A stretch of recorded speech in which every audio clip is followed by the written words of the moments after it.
अगं तू गुणाची पोरगी आहेस. या घरासाठी जीव टाकतीस तू. घरातल्या प्रत्येक माणसाचं पेरमानं करतीस. मग त्या निष्पाप जीवानं काय घोडं मारलंय तुझं? ती निष्पाप नाही आजी. तिच्या जन्मताच पापाचं विष आहे.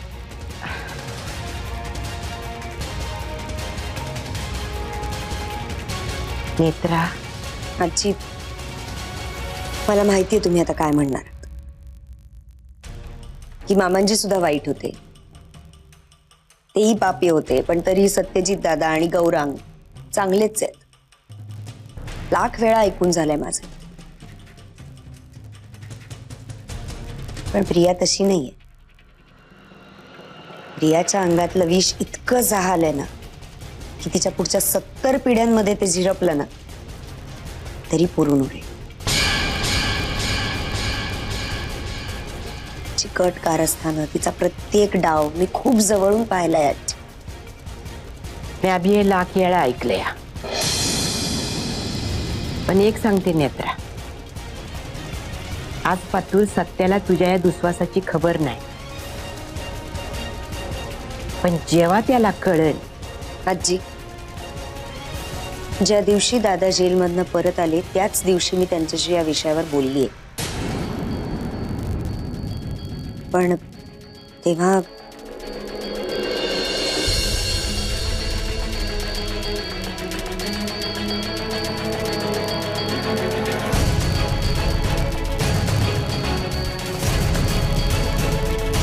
दादा. अरे बोला. बाय द वे, तुमचा युवी भयंकर मस्तीखोर झालेला, एकदम बापावर गेला. तो आत्ताच खरं तर इतका त्रास देतो ना, पुढे काय करणार आहे काय माहिती. त्याची आणि आर्याची छान गट्टी जमते. दोघं भाऊ बहीण मिळून. दादा, ती प्रियाची मुलगी आहे, युवीची बहीण नाही आहे. तू असं का बोलतेस नेत्रा? दादा, तुम्ही जेलमध्ये असताना तिला या घरात ठेवायचा निर्णय घेतला आणि गेली 3 वर्ष ती याच घरात राहते. हे तिचं घर, मी बाप आहे तिचा. तुमचा निर्णय या घरात कोणीही बदलू शकत नाही हे मला माहिती आहे. पण प्लीज मला जे बोलायचं आहे ते ऐकून घ्याल. बोल. दादा, तुम्हाला त्या मुलीसाठी जे काही शक्य आहे ते करावंसं वाटतं, हा तुमचा चांगुलपण आहे आणि ही खूप चांगली गोष्ट आहे. पण मग आपण तिला एखाद्या हॉस्टेलमध्ये ठेवूयात ना. तिचं लग्न, तिचं शिक्षण, ह्या सगळ्या गोष्टींचा खर्च करूयात आपण. आणि हे सगळं करण्यासाठी मी स्वतः जातीने लक्ष घालीन या सगळ्यामध्ये. तिला कुठल्याही गोष्टीची कमतरता कधीच भासू देणार नाही. पण तिला या घरात नको ठेवूयात प्लीज. युवराजचा कुठलाही हक्क आर्यामुळे धोक्यात येणार नाही.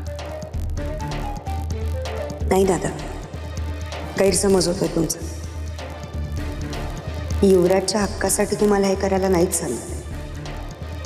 मी या घराच्या सुखासाठी, शांततेसाठी करायला सांगते.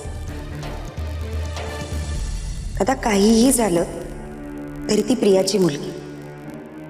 तुम्ही भले प्रियाला तुमच्या आयुष्यातून आणि या घरातून हाकलून दिली आहेत, पण उद्या जर का या मुलीचा वापर करून प्रिया या घरावर, तुमच्यावर, तुमच्या आयुष्यावर हक्क सांगायला लागली तर आपण काय करणार आहोत? हीच भीती आहे फक्त तुझं? हो. मग तसं नाही होत. ती इथे पुन्हा तोंड दाखवायला येणार नाही, तू अजिबात काळजी करू नकोस. दादा, काय गॅरंटी? नेत्रा,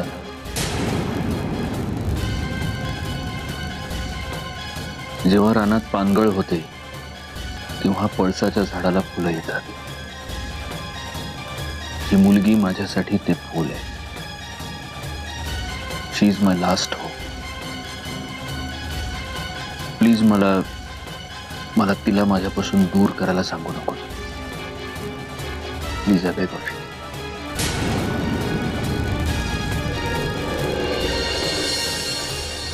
ती बाई या जगात नक्की कुठेतरी आहे. पण त्यानं काय होणार आहे? तसं नाही आजी. आपल्यावरती सूड कसा उगवायचा याचाच विचार करत असणार आहे ती. कुठेतरी दबा धरून बसली असेल. भयंकर खुनशी बाई आहे ती. तसं झालं तरी काय होईल? उद्या अगदी आपल्या दारात जरी येऊन उभी राहिली नव्हती तरी बी काय बी फरक पडत नाही बघ. सत्याच तिच्या हाताला धरून घराबाहेर काढत दिला. सत्या कशाला? म्याच पहिले दात पाडी तिची.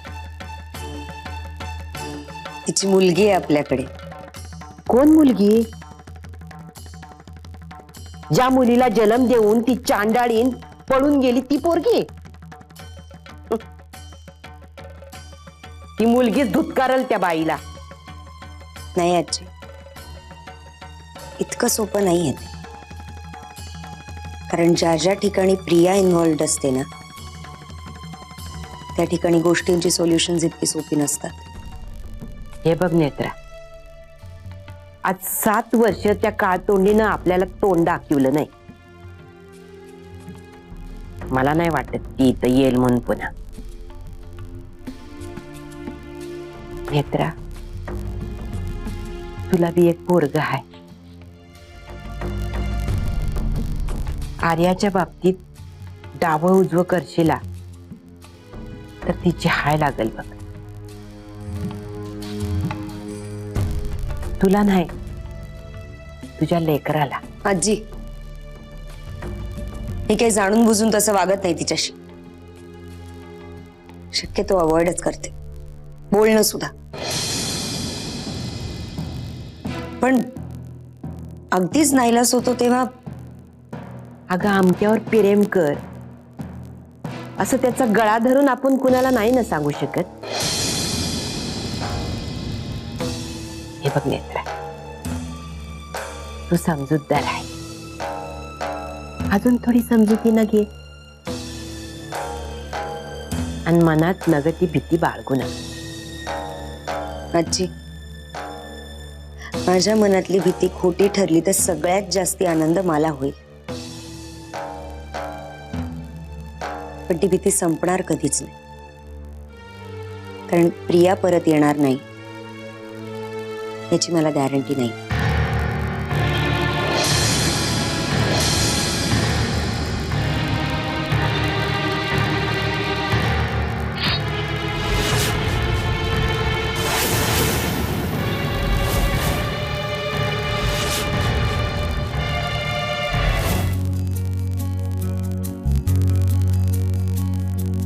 अरे निघालास?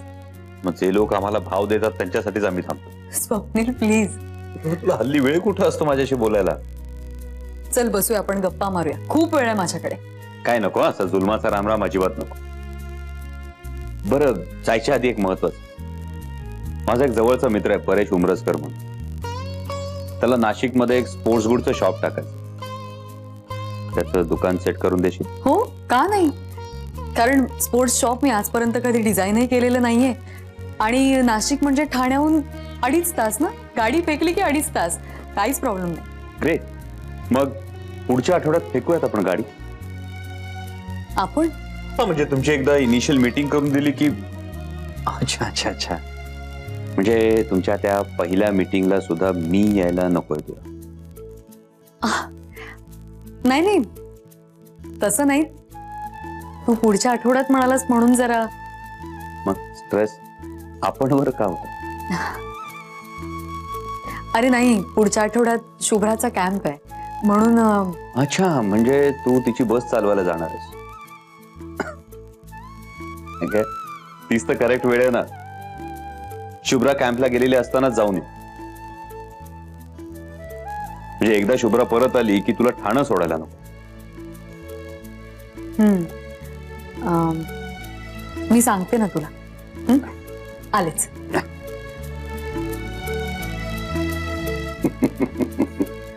वाह, good, great shot, great shot. नामी शोधलीस? युक्ती कसली काका? अहो खरंच माझ्या मित्राचं नाशिकला. हे बघ, कोंबडं कोणाचं कारवे ना, उजाडत आहे हे महत्वाचं. येतो. नेत्रा, ऐक ना नेत्रा, काय आत्या? माझ्या संग येशील उद्या कुठे? शॉपिंगला? अहो आत्या बघताय ना केवढं काम पडलंय. अहो त्या युवीचं प्रोजेक्ट सबमिट करायचे 2 दिवसांवर येऊन ठेपली लास्ट डेट. आणि आतापर्यंत गौरांग उड्या मारत होता मी करतो मी करतो मी करतो म्हणून. आणि ऐन वेळेला सगळं माझ्यावर टाकून निघून गेलाय कामाला बाहेर. मी गरगडीच आहे ना, बसलीये घरात करतेय सगळ्यांची कामं. अगं त्यात काय एवढं, म्या करते ना तुला मदत. आणि गौरांग काय सांगतो, अगं तो लहान असताना त्याच्या विज्ञानाच्या समध्या आकृत्या मॅच काढल्या होत्या. ये मी ना तुला मदत करते. आपण सगळं भर आजच संपू आणि उद्या जाऊया शॉपिंगला. अहो नाही हो आत्या, आज हे जरी काम संपलं ना तरी युवीची परत पीटी आहे परवा दिवशी. त्याचा युनिफॉर्म धुवायचा आहे, कपडे धुवायचे, खूप काम आहेत. नाही जमणार उद्या, परवा जाऊ आपण. हा अगं परवा तर जाऊयाच, पण उद्या जाऊया ना आपण. मला ना लय शॉपिंग आलंय ग. म्हणजे ना बाजारात जाऊन एखादी तरी शेपटी पिन विकत घ्यायलाच हवी मला. आत्या नाही तर मला झोप येणार नाही. ती म्हणजे कसं आहे माहितीये का, खोकल्याची उबळ आल्यावर खोकायला लागतं, अगदी तसंच आहे. खोकला झाला असेल ना तर शिटोपाला दी चूर्ण घे. उगा ते गोड गोड औषधाच्या बाटल्या रिकाम्या करतेस का नाही, त्या औषधांनी तुला नशा होती बघ. आणि मग दारूची नशा चढल्यागत इकडं तिकडं दिसभर हिंडत असतीस. दुसके तू कशा पायी दात करतेस ग? नाही इशय काय, तू बोलतेस काय, कशा पायी धावते ट्रेन पकडतीस ग? काय इशय हाय ग माझ्या बोंडुकले? तुलाही हसायलीस हा? बोंडुकले आता ना तुला मारीन अशी. अहो आजी, आत्यांना ना खूप शॉपिंग आलंय. म्हणजे एखाद्या माणसाला ताप येतो, कंटाळा येतो, आळस येतो, तसं आमच्या चारू आत्यांना शॉपिंग येतं. आय तू माझ्या संगत येशील का ग शॉपिंगला? तुझ्या बरोबर बाजारात? नाही नाही नाही नाही ग बाय, तुझ्या बरोबर बाजारात जायचं म्हणजे मुंगी बरोबर गुराळ्यात शिरण्यासारखं आहे बघ. ती जळू असती का नाही, ती कशी अंगाला चिटकती तशी तू दुकानाला चिटकत असतीस बघ. तुझा नवरा असता ना तर तो बी बाजारात उभ्या उभ्या पुतळा झाला असता आणि मग त्याच्यावर वारूळ चढला असतं. आहे एवढं काय बोलायची गरज नाही. अगं तुला कसं समाधी लावण्यासाठी अगदी डोळं मिटून जप करावा लागतो, तसंच आहे माझं. अगं शॉपिंग करता करता माझी बी समाधी लागते बघ. तुम्हाला नाही तर ना काही, मी जाईन एकटी. आत्ते आजी भूक लागली आहे. कुणाने आजी म्हणालीस? तरी पण भूक लागली आहे. मी तुला खायला देते, पण माझं एक काम करशील? काय? माझ्या बरोबर शॉपिंगला येशील? हा. हा अगं त्या एवढ्याशा जीवाला तरी सोड. मी तुला चिवडा देते, लाडू देते, खूप खा, लवकर लवकर मोठी वर.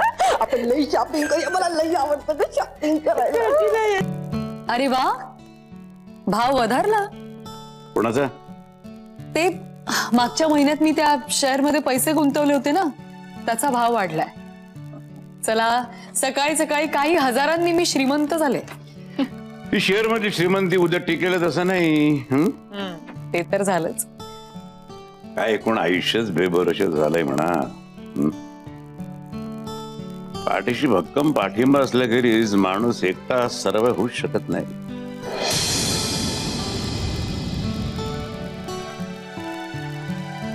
मला असं का वाटतंय की या संभाषणाचा शेवट माझ्या लग्नाच्या विषयावर होणार आहे. खरं तर याची सुरुवात इथून व्हावी अशी माझी इच्छा आहे. बाबा प्लीज प्लीज सकाळी सकाळी नको. आणि सकाळी काय कधीच नको. ठीक आहे, आपण मग येत्या निवडणुकीच्या बाबतीत काहीतरी बोलूया. तुम्ही इतके हुशार आहात ना की तुम्ही तो विषय सुद्धा कसा तरी मोडून वाकवून बरोबर माझ्या लग्नाच्या विषयावर आणला. अच्छा, म्हणजे आता बाबाशी बोलायचंच नाहीये तर? तसं कुठे म्हटलंय मी. ठीक आहे, चल आपण तुझ्या कामाविषयी बोलू. याच्यात तर काही प्रॉब्लेम नाही ना? मला कशातच काहीच प्रॉब्लेम नाही. बोला तुम्ही. बापाचं बोलणं मनावर घ्यायचं नसतं ना. काय होईल, म्हातारा तोंडाची वाफ दवडेल दवडेल दमेल आणि गप्प बसेल. बाबा, आपण माझ्या कामाबद्दल बोलणार होतो. स्वप्नीलने तुझ्यासाठी काहीतरी नवीन काम आणलंय असं कळलंय. का हसायला काय झालं? सोन्याच्या भाषेत सांगायचं झालं तर नो बॉलवर रनआउट झाले मी. कामाचा विषय सेफ आहे म्हणून त्याच्याबद्दल तुमच्याशी चर्चा करायला घेतली तर तुम्ही डायरेक्ट माझी विकेट काढली.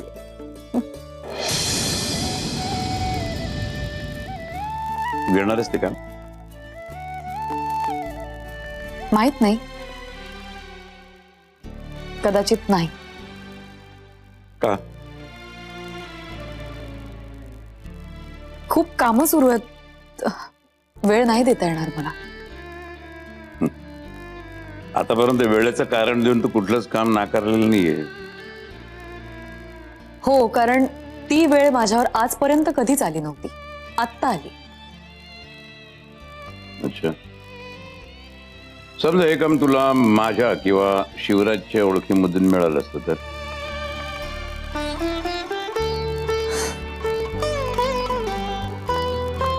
प्रॉब्लेम वेळेचं नाहीये. मी हे काम घेतल्यानंतर कदाचित एक दोनदा मला स्वप्नील सोबत नाशिकला जावं लागणार आहे आणि त्यात मी फार कम्फर्टेबल नाहीये. कोल्हापूरला जाण्याची असाइनमेंट घेतलीस तेव्हा तिथे सत्यजित मुदोळकर आडवा येण्याची शक्यता होती, आहे. तरी सुद्धा तू ते काम घेतलं. बाबा, त्याचा इथे काय संबंध आहे?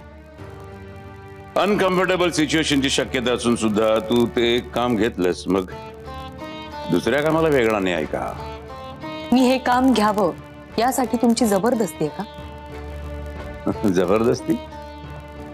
जबरदस्ती करण्याची माझी पोझिशन असती ना तर मी लग्नाच्या बाबतीत केली नसती का जबरदस्ती? बाबा प्लीज, मला उगाच शब्दांमध्ये अडकवू नका तुम्ही. शब्द नाही, निवड शब्द नाही, लॉजिक याच्या मागे. अनकम्फर्टेबल प्रसंग येण्याची शक्यता असून सुद्धा तू एक काम जर घेतेस तर मग दुसऱ्या कामाला वेगळा न्याय का? बाबा जाऊ दे ना, मला या विषयावर बोलायचंच नाही. म्हणून काही विषय संपत नाहीये. हे बघ म्हणून गेली 7 वर्ष बाबा, मला खरंच खूप उशीर होतोय. खूप जास्त उशीर होण्याआधी तू योग्य निर्णय घ्यावा ती माझी इच्छा आहे. बाजीराव झोपले का? नाही, जागे आहेत. या आत या.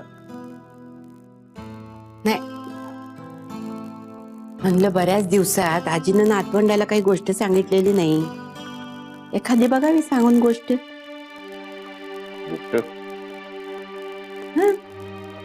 अधून मधून ऐकावी, शानपणा येतोय. सांग, कंची गोष्ट सांगतीस? ससा कासवाची सांगतीस का कोल्ह्या करकोच्याची सांगतीस? नेहमी नेहमी प्राण्यांच्या गोष्टीतनं शानपणा शिकावा का माणसाने? आपल्या आधी होऊन गेलेल्या माणसांच्या कर्तृत्वातनं किंवा चुकातनं सुद्धा शानपणा शिकता येतो की. आजी तू लय राऊंड विकेट बॉलिंग टाकाय. अगं मुद्द्यावर ये की सर. मुद्दा हा आहे सोनिया, आर्याला शाळेच्या टिरीपला पाठवाया न ग, म्हणून तू आपल्या समध्यांची टिरीप काढायला निघाला. पण तिला तू कुठं आणि कुठपर्यंत पुरा पडणार आहेस? आजी, सिद्धार्थच्या बापासारखा आहे बघ तुझं. त्यानं कसं आपल्या पोराला जगातल्या कुठल्याच दुःखाची झळ पोचू नये म्हणून महालाभोवती उंच उंच भिंती उभारली. जगातली समधी सुख त्याच्या पायाशी ओतली. पण एक दिवस काय झालं, त्या पोरानं आजारी माणूस बघितलाच, प्रेतयात्रा बघितली. हा, पुढे त्या सिद्धार्थचा गौतम बुद्ध झाला ही गोष्ट वेगळी. पण सिद्धार्थापासून गौतम बुद्ध होईपर्यंत त्याचा प्रवास बी सोपा नव्हता. मुद्दा काय आहे आजी? तो मुद्दा काय आहे तो न कळण्या इतका तू खुळा तर नक्कीच नाहीस. हे बघ सत्या, आर्या तुझ्या काळजाचा तुकडा आहे, मान्य आहे मला. तिला तू जपतोस हे बी समज खरं आहे, पण तिच्यासाठी एवढा भित्रा होऊ नकस रे. ते तुझ्यासाठी बी चांगलं नाही आणि तिच्यासाठी तर नाहीच नाही. असं नाही आजी, म्या एकला आहेस ना व, म्हणून तुझा जीव जास्त घाबरा होते. म्हणजे आर्याला आई असती तर समध्या काळच्या, आजी तू निघ, लय रात झाली. पण माझं अजून बोलून झालेलं नाही. तुला अडून अडून ह्यो बाण मारायचं होतं तर. बाण नाही, रामबाण उपाय आहे ह्यो. तुझ्या समध्या काळजांवरचा. सत्या खरंच खरंच लगीन कर बघ, तुझ्या आयुष्याला स्थैर्य गावल, आर्याला माया मिळेल, घराला घर पण येईल. माझं उत्तर तुला ठाव आहे आजी. प्रश्न बदलले की उत्तर बी बदलत्यात.